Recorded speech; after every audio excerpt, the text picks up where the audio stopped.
Good evening and a very warm welcome to Television Tonga's news package for tonight. In the headlines, Prime Minister was not aware of fraud passport allegations towards him.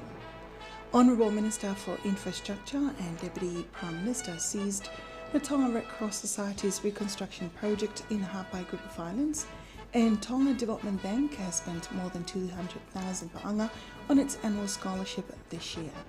These and more stories later on in this bulletin, together with the latest news from sports and the latest weather. I'm Fatai Whainga with your news for tonight. There is no fraud over the issuance of the Tongan diplomatic passport that was alleged to be issued by the Honourable Prime Minister Lord Tuvakano. What matters in this issue was how often the passport is used for travel and how often it is being renewed, but not the numbers of passport issued to the passport holder. This is according to the Honourable Minister of Justice William Clive Atwoods in an exclusive interview with Radio and Television Tonga News. The issue was raised by international and local media accusing the Honourable Prime Minister of issuing a fraud passport to an Asian couple. The Honourable Minister of Justice says he take note of the allegations after it was published on Radio New Zealand International's website.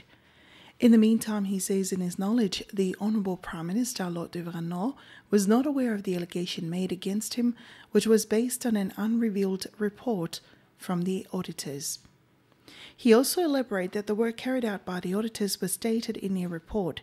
This includes information that are yet to be completed or confirmed from several departments. Such report does not identify the fraud accused as reported by the local and international media.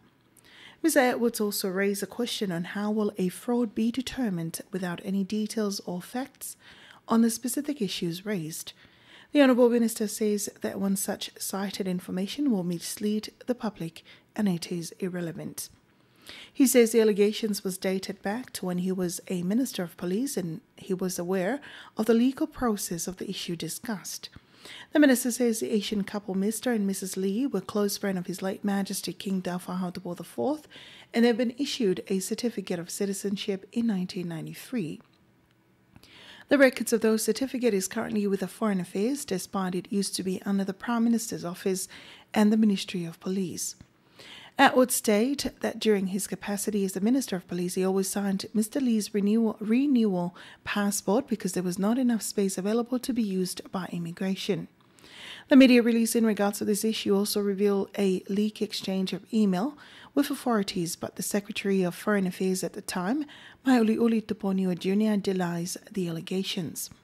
The exchange of emails, says Mr. Tuponiua Jr., was only between himself and one of his senior staff.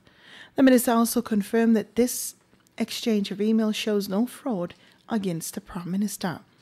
The Honourable Minister also reaffirms that a diplomatic passport is usually offered to those that have become ambassadors of Tonga overseas and also include foreigners that have Tongan citizenship, with the likes of the late Wong, an Asian man that has represented Tonga to many diplomatic meetings. Those eligible for a diplomatic passport includes a tourist commissioner that have contributed to advertising Tonga to the international tourism market, the financial advisors, diplomatic officials from overseas to Tonga and vice versa, and the ministers of the ground. It is also believed that the diplomatic passport holders cannot be examined or inspected by customs of the country of arrival, but the Honourable Minister denied this information, saying that all diplomatic passport holders were examined and inspected at all countries of arrival. The Honourable Deputy Prime Minister and Minister for Infrastructure, Sambi Waipulu, last week seized Tonga Red Cross Society's reconstruction project in Hapai. The project aimed at building about 200 temporary homes for the victims of Tropical Cyclone Ian that has battered the island earlier this year. Meanwhile, this issue was also raised in Parliament's deliberations this afternoon, whereas some of the MPs questioned the reason why the work has been seized, but the Honourable Deputy Prime Minister reaffirms that the Red Cross needs to complete some of the requirements needed to carry out such work. Anasio Falekano has won that story. The Honourable Deputy Prime Minister confirms this to Radio and Television Tonga News last week, saying that the Tonga Red Cross should abide by Tonga's building code and the laws and regulations for any reconstruction work. He says Tonga Red Cross Society has not given the green light to go ahead with their work, as they are not aware of whose homes they need to rebuild and the kind of work needed to be done. They do not have a permit to carry out the reconstruction work. This is because some of the property's owners are yet to be identified. Not just that, but the Tonga Red Cross obtains the map and the planning for their project, but they still need to abide by the law. Their assistance is important to Ha'apai, but we have to work according to the normal procedures. We also need to ensure that the constructed building can withstand any future disaster. Therefore, it is important that their reconstruction work follows the law for the safety of the people of Ha'apai. The Deputy Prime Minister made this statement after a few days from the General Secretary of the Tonga Red Cross Society, Sione Taumofolau's announcement of the government's approval for their mapping and agricultural plan towards their construction project. The government has already approved our plans for the temporary housing in Ha'apai. We've been trying to resume the construction work since January, but we have to wait for the government's approval. Meanwhile, Radio and Television Tonga News stringer in Ha'apai, Moimoi Whangahua, says Tonga Red Cross has built 2 temporary houses in the island of Mo'ungaone. Radio and Television Tonga News contacted the Tonga Red Cross Society this morning on any comments on the matter, but to no avail. For Television Tonga News, Samanasi Falekaono. Niu'i Hospital in Ha'apai is requesting more human resources and medication as the number of outpatients have increased in the hospital with similar illnesses and symptoms. The doctor in charge of Niu'i Hospital in Ha'apai, David Tavasiwala, made the plea in an interview with Radio and Television Tonga News. He says there is a flu affecting the people on the island and they believe it is similar to the flu that is affecting many people in Tongatapu, Sinlato reports. In an interview with the doctor in charge of Niu'i Hospital in Ha'apai, Dr. Devita Vakasiwala, he hoped to increase the number of staff in the island to help treat the patients and to also get more supply of medicines. This was due to the increase in the number of outpatients recorded at the Niu'i Hospital. We need a doctor here at the hospital. I'm the only doctor here, and a nurse practitioner and other staff.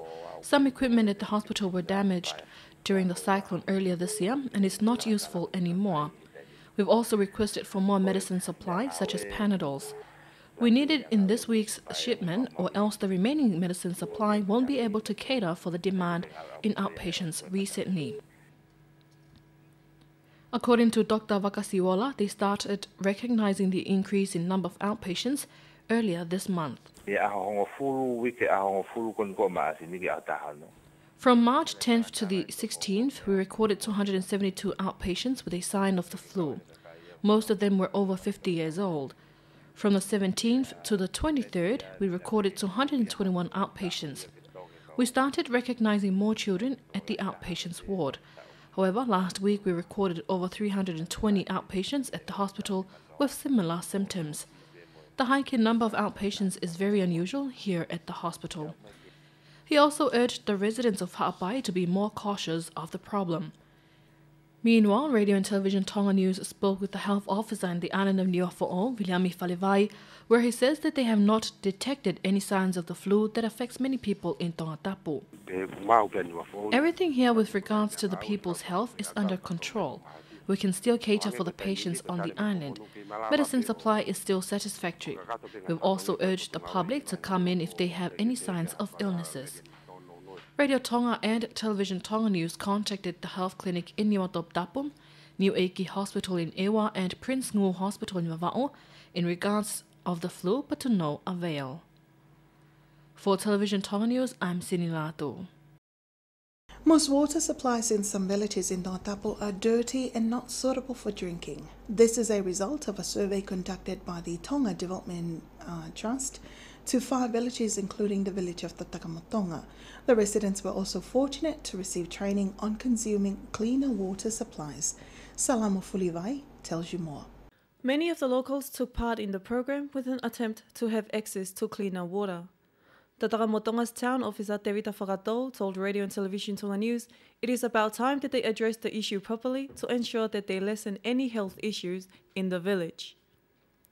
We really need to have a good look at this issue. All the survey's outcome from all the tested water shows it is unsafe and are not suitable to drink.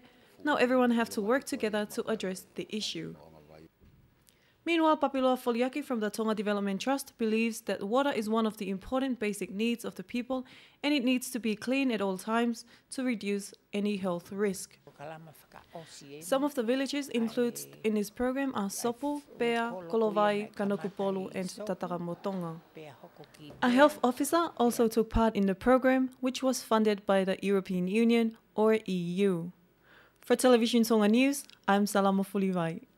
The Tonga Development Bank has spent more than 200,000 pa'anga on its scholarship program that were presented to 400 students from several vocational institutions in Tonga for this year alone. This morning they presented free scholarships to students of the Ahapanilolo Technical Institute. Fononga Veikoso was there and filed this report. The Deputy Director of Tonga Development Bank, Hasiloni Fungavai, presented the scholarships to the recipients at the Ahapanilolo Technical Institute. Speaking to Radio and Television Tonga News, Mr. Fungavai says this is part of their attempt to assist those that need to pursue their studies to a better stage. This morning, we awarded free scholarships to students of this institute, and the rest of the week we will continue to award these scholarships to 9 more vocational schools, and there is more than 400 students assisted by this scholarship program. Mr. Fungavai says the project is funded by the bank's annual budget. The money used for this scholarship program is from the bank's yearly budget. We take out every expenses of the bank, and the rest of the money we collect from it goes to the scholarship project. The amount divided for this program is 30,000 pa'anga. Meantime, the principal of the institute, Sister Kioma, says there are criteria of which students are being chosen to receive the scholarship.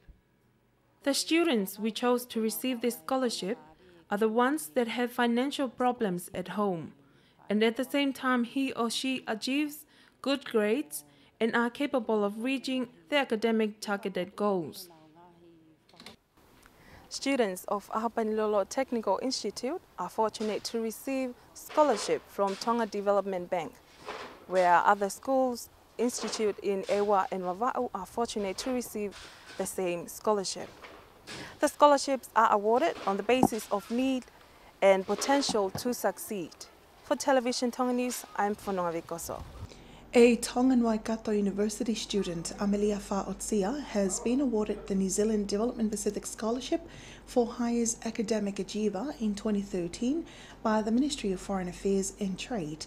The 18-year-old scholarship was awarded by Associate Professor John Tressler, Acting Dean of the Waikato Management School. Anasio Falecano reports. Ms. Fa'otia is currently in her second year of a Bachelor of Business Analysis, BBA, majoring in economics at Waikato Management School, and won the award based on her outstanding academic achievement in her first year of study. Speaking to the University of Waikato's website, Ms. Fa'otia says this is an incredible achievement and the ongoing love and support she has received from her family has played a part in this. An economist himself, Dr. Tressler, congratulated Ms. Fa'otia on her achievements in what is reported to be quite a tough program and wished her well for her future endeavours.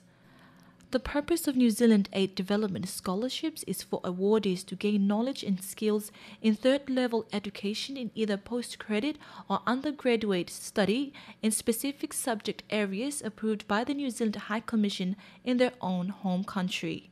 Ms. Amelia Tupou-Veyongo Fa'otia, who is an ex-student of Tonga High School and Walter Johnson High School in the state of Maryland in the United States of America, is the eldest daughter of Feleti Fa'otia and Baldwin Fa'otia of Ha'ateho Tongatapu. And that's the local news. Sport is up next with Pierre Ollier.